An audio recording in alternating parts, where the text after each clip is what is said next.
itu 5W 1H ketika kita mau bikin konten. Ya, 5W 1H. 5W what, when, who, why. Hanya adalah how. Jadi di mana kejadian itu, kapan, terus siapa saja yang terlibat di situ, terus di mananya, terus bagaimana kejadian itu. Jadi harusnya muncul di situ. Kalau itu sudah muncul, kita anggap bahwa itu pesan sudah sampai. Ya, jadi ini makanya apa sih kegiatannya, siapa yang terlibat, bagaimana prosesnya, dan apa manfaatnya. Ya, jadi intinya sebenarnya kita mau bikin video itu adalah buat apa orang itu harus melihat video kita. Bukan, oh saya udah cantik belum di video itu. Kalau enggak, Dewi aja dulu. Nah, rata-rata gitu. Manusia itu memang menjadi orang yang egois. Kenapa saya bilang seperti itu? Anda pernah lihat foto bareng-barengnya? Siapa yang pertama kali Anda lihat? Yes. Itulah orang-orang egois di situ. Jadi kalau begitu di foto kita, kok saya agak miring sih, kok saya agak normal ganti ya, fotonya nggak bagus. Nah, itu. Oke, berikutnya. Nah, teknik pengambilan video. Saya seringkali menemukan video-video Anda sebenarnya bagus, kegiatan-kegiatan Anda bagus. Cuma ketika pengambilan video, ini yang problem. Yang sering terjadi adalah ini ya, misalnya Anda bikin video, sering ya jalan terus ya. Ini kira-kira Anda habis itu nonton umat nggak? Iya kan? Iya. Pusing. Saya kalau nonton film, iya. Kalau ada pikirnya, oh ini semua nih, guys. Maaf. Ini, maaf, kalau spek kamera Anda, video itu kan gabungan dari beberapa foto atau istilahnya frame rate per second. Jadi video itu adalah kumpulan foto per detik. Nah, kalau HP Anda atau kamera Anda ya frame rate-nya gede 60 gitu ya, tapi kalau di bawah itu Anda bikin begini pasti nanti patah-patah. Nah, makanya kita riskan. Oke, tadi saya ngobrol sama Bu Rita, Bu, apapun kan Bu Rita bilang itu kan harus kamera video-videonya bagus ya mas, kameranya bagus, handphonenya bagus. Handphone sekarang itu sudah smartphone. Kalau HP-nya udah smart tapi yang pakai ini juga smart, ya ampun. Gitu ya, kita harus mengenali alat yang kita bawa sesuai dengan pengambilan gambar nggak. Intinya gambar bagus itu di pencahayaan. Kalau HP Anda nggak support untuk low light atau di cahaya gelap, jangan ambil video atau foto di tempat yang kurang cahaya, gitu ya. Terus jangan suka untuk bergerak-gerak terlalu cepat. Kalau spek rasio di HP-nya kurang, jangan paksakan untuk gitu. Ada sebuah ketika saya belajar untuk sinematik adalah satu ambilan ini, ambilan sesuatu yang sepertinya cantik di situ. Gambar ini komposisinya bagus. Ya, jadi Anda suka, ibaratnya ini adalah foto. Ketika Anda melihat komposisinya adem, enak, oke, saya pakai. Nah, saya lebih suka untuk pakai tripod. Atau mungkin kalau sekarang Anda pakai stabilizer, boleh. Kalau untuk moving ya, gerak. Tapi ingat, gambar gerak itu juga harusnya melihat dari tema dari video itu. Kalau memang temanya untuk gerak ya, kayak senam, itu oke, kita pakai itu. Tapi kalau temanya belajar, mending kita ambil yang diam aja. Jadi kita ambil misalnya. Nah, bagaimana supaya ngambilnya enak? Oke, nanti kita bahas lagi. Cahaya. Seringkali kalau kita salah cahaya, jadinya adalah backlight. Jadi misalnya mataharinya dari sana, saya berdiri di sini, yang nyoteng di situ, pasti gambar saya hitam, nggak kelihatan, ya kan? Jadi kayak gini, saya ngambil Anda gini, pasti nggak asik. Tapi kalau ngambil dari sini, nah ini teman-teman yang sebelah sini pasti terang, ya. Seringkali gambarannya kelihatan monoton karena, nah kayak gini misalnya, Anda ngambil dari sudut sini aja. Tapi kalau ingin bervariasi, Anda harus pindah. Ini capek. Nah, tapi untuk kebutuhan video memang harus Anda pindah. Ada beberapa tempat. Nah, bisa juga nanti bagaimana pengambilannya, apakah pakai lebar atau berat ya. Nah, kadang-kadang durasinya ini nggak diperhatikan. Tapi perasaan ini udah keambil semua kan, terlalu seperti ini. Padahal durasi yang baik sebenarnya durasi 5 atau 10 detik. Inilah dibutuhkan kesabaran seorang kameramen. Ketika Anda ngambil gambar, pelan, nikmati, ya.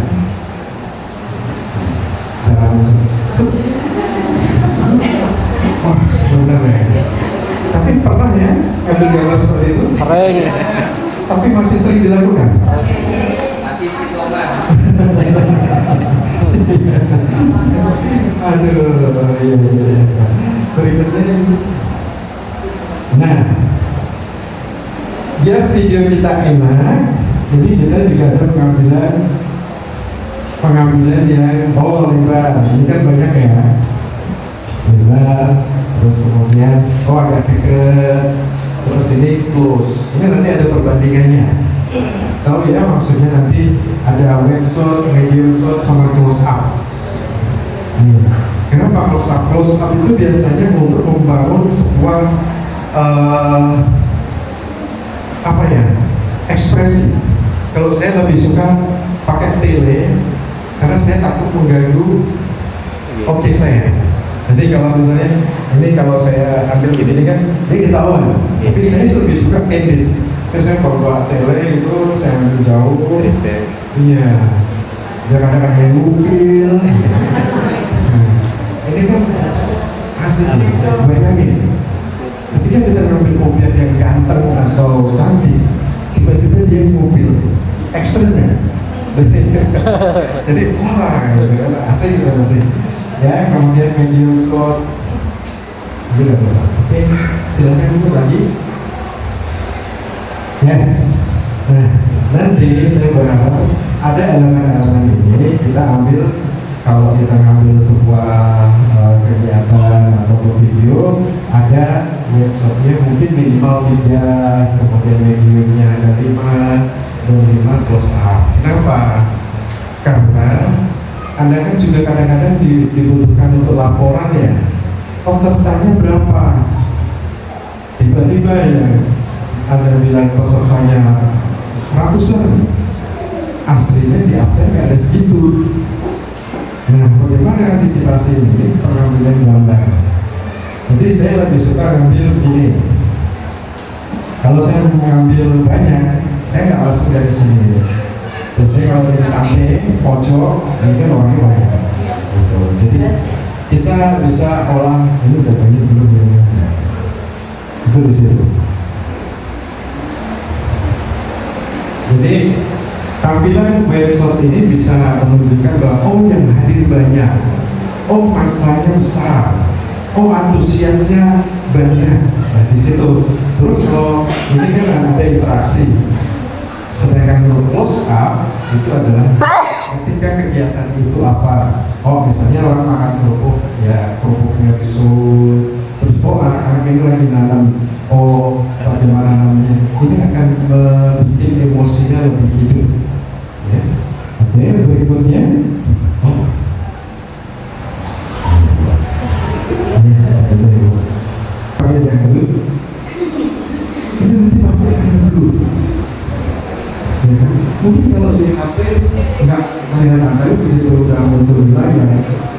ini buruk sekali. Nah, Zoom juga sama. Apakah kamera Anda itu dilengkapi dengan Zoom? Ini yang pertanyaannya. Tidak banyak. Kalau harga 5 juta ke bawah, itu biasanya zoom asal zoom.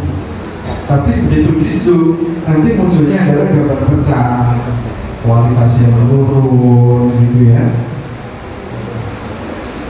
Jadi kalau pengen ngambil agak berat, ya terpaksa harus berdekat.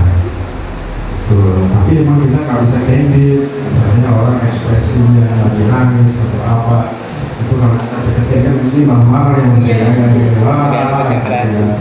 betul. Nah dulu ketika orang bilang santunan anak yatim, dulu awal-awal saya berkecimpung di video itu, saya selalu mengambil ekspresi anak-anaknya. Buat saya, ketika saya bikin video ada ekspresi dan anaknya itu pelas, sakit, itu asik. Ya. Tapi begitu perjalanan waktu, saya merasa saya berdosa. Betul. Saya makanya kalau ketika di hutan, saya nggak banyak besok anak-anak, apalagi dibaca. Saya pernah mencoba untuk merasakan di situ. Saya berdiri di depan, saya disambutkan dipajang oleh banyak orang. Perasaan saya, langsung naik. Makanya dari itu saya seringkali bilang, Pak ini nanti dibaca nggak? Maksudnya disuruh maju. Tahu Bu Umi ya? Bu Umi itu apa? Sekretaris Muslim. Saya jadi bagus beliau. Jadi beliau ngajar anak yatim itu bukan untuk santunan, tapi beliau bilang, yuk saya mau ngasih door prize. Jadi anak-anak ini tidak merasa bahwa dia disandung. Itu tanggung jawab seorang kameramen di situ. Kita agak berhak untuk kejadiannya seperti itu kok ya. Tapi nanti ketika Anda berjalan lagi, Anda akan tahu bagaimana menggunakan perasaan di video itu. Ya. Terus ini yang saya bicarakan untuk refleks, durasinya terlalu pendek. Nanti begitu orangnya belum selesai menguap udah setengah itu udah cut, itu kan gak enak ya. Nah, gitu. Berikutnya itu, yes, ini kita akan menulis narasi yang menarik. Susah nggak bikin narasi? Susah? Tergantung mood sama inspirasi ide. Tergantung mood sama inspirasi. Saya dulu ketika mau bikin naskah, itu saya harus rokok ngopi. Ya. Tapi 1 tahun yang lalu saya divonis paru-paru saya luka. Jadi saya harus berhenti. Wah itu sakitnya luar biasa. Maksudnya saya ketika mau cari ide, ini pelampiasannya apa? Bingung saya. Tapi akhirnya saya kembalikan lagi. Masa sih? Allah dulu menciptakan otak saya, masa yang sambil ngopi sih? Enggak deh. Jarum super. Jarum super. Jarum super. Tujuan. Jadi tujuan itu adalah tujuan kamu. Ya, oke. Ini saya kasih tahu rahasianya. Anda tidak bisa bikin naskah. Anda sulit dan belum pernah bikin naskah. Gunakan smartphone Anda. Tanya dulu. Yes. Kita kelola ChatGPT, paksa mereka untuk membantu kecepatan Anda. Di situ akan lebih cepat dan akurat. Muncul ya. Tapi perintah-perintahnya memang harus jelas. Misalnya bikin narasi, buatkan narasi saya tentang menanam bersama anak-anak TK. Gunakan bahasa yang halus, membangun. Karena kalau tidak, kadang-kadang mereka sakar sendiri ya, itu. Jadi bikin itu. Nah, dari situ munculkan lagi plus sertakan untuk materi wawancara. Misalnya kan kita terlalu asik nih. Kalau kita hanya ngomong sendiri, itu di video itu benar nggak? Model video yang saya kerjakan adalah ada narasumbernya yang ngomong. Kenapa? Karena saya takut kalau sumbernya dari saya nanti hoax. Benar nggak? Tapi kalau ada narasumber yang ngomong, saya bebas. Jadi dan itu akan menarik ketika narasumber saya sertakan di situ ada aku masuk video dan itu akan jadi evaluasi dia ya. Jadi clear ya, kita tidak bisa menulis narasi pun nggak masalah, kita pakai Doodle, ChatGPT, macam-macam, clear ya itu. Oke, kita instan aja, nggak apa-apa. Namanya juga smartphone yang harus dipakai dia, optimalkan. Kasihan data Anda kalau hanya buat nonton Brazil, drakor, gitu ya. Untuk sampai berseri-seri, pernah ngikutin sampai berapa seri?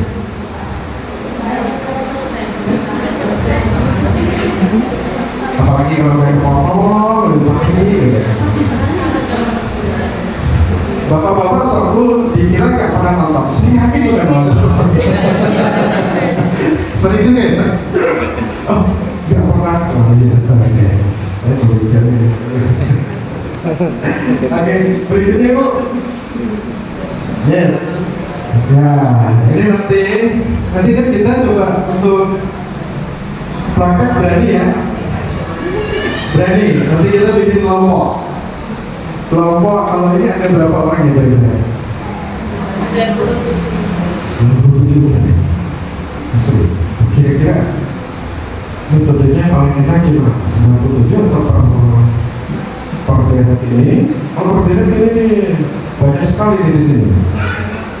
Intinya sebenarnya saya butuh 10 orang. 10 orang itu satu. Mungkin Anda pakai entah berapa orang kameramen. Ya.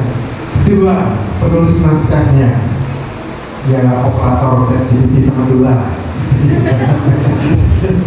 Itu. Terus nanti yang editornya. Biasa kalau ngedit pakai apa nih? Cacu. Oke, ya. Sudah memaksimalkan cacu? Sudah ya. Tidak bisa. Memang harus sudah bisa aja. Jangan mau itu. Tapi kan ada pernah manfaatin template-nya kan? Pernah. Banyak sekali. Itu ya.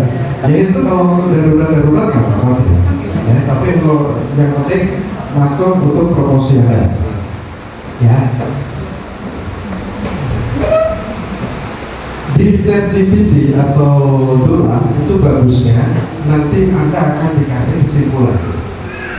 Ketika misalnya buatkan naskah narasi video pembelajaran tentang daun, macam-macam daun itu bagian daripada pohon buat belajar anak-anak. Biasanya nanti di terakhir ada kesimpulan dari ChatGPT itu yang baca bahwa dengan belajar ini diharapkan anak-anak bisa lebih paham tentang itu. Kita nggak usah pikir, itu udah muncul sendiri di situ ya, kita akan lebih enak. Oke, tapi kalau mau pakai template-nya itu agak ribet lagi untuk masukin itu ya. Berikutnya Ibu. Nah, repotnya kalau kita pakai template biasanya lebih sering kayak ini ya, tulisannya tutupin wajah gantengnya anak-anak itu seringkali kayak gitu ya, karena ya kita kan gratisan tapi gratisan instan gitu. Aduh ya, ada kita betul. Jangan terlalu banyak tulisan. Berikutnya yes, durasi dan mau bikin landscape atau portrait itu tergantung mau Anda upload di mana. Kalau TikTok biasanya lebih ke portrait ya, yang berdiri begini. Kalau YouTube, Facebook rata-rata adalah untuk yang landscape. Ya. Jadi ini kalau mau bikin yang sinematik rata-rata adalah di landscape. Tapi kalau untuk video pendek memang sekarang lebih banyak ke portrait. Pertama kali kemunculan TikTok itu pun juga membuat kita videografer yang sesuai dengan alur pendidikan kita, itu kita tepuk jempol. Video begini yang nonton gue, kita sudah sesuai alur, sudah bawa lighting, bawa mikrofon, bawa gini, kok kalah dengan mereka. Sering ya, nah itulah. Di TikTok saya pun ada sampai puluhan ribu video ini. Kalau saya itu sudah nggak kecil.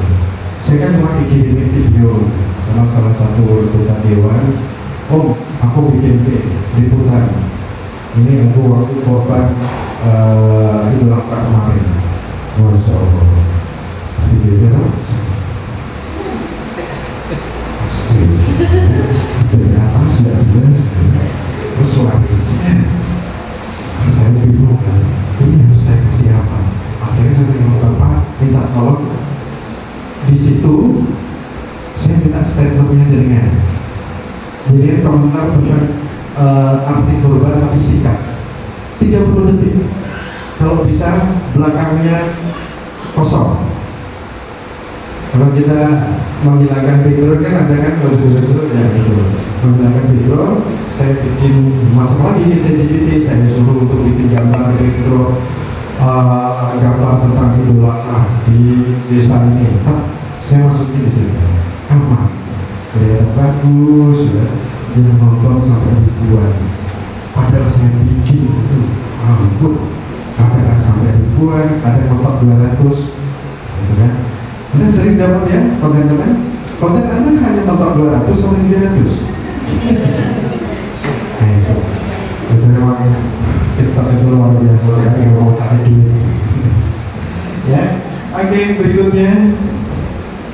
Yes, editing sederhana, nanti opening jangan lama-lama, bikin yang kecil aja, 80 isi, dan nanti penutup itu biasanya ada kesimpulan dan ajakan.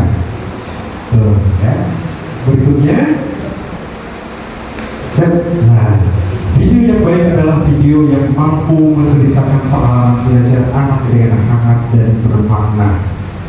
Saya berharap dari sini Anda nanti punya ribuan konten, bukan hanya seperti begini, bukan hanya ini buat Anda, tapi ketika Anda berfokus kepada orang lain, nanti itu akan kembali lagi kepada Anda. Anda fokus menumbuhkan orang lain, saya yakin itu akan kembali lagi ke Anda. Anda fokus pada anak-anak, yuk bikin konten bagus, fokus ke anak-anak.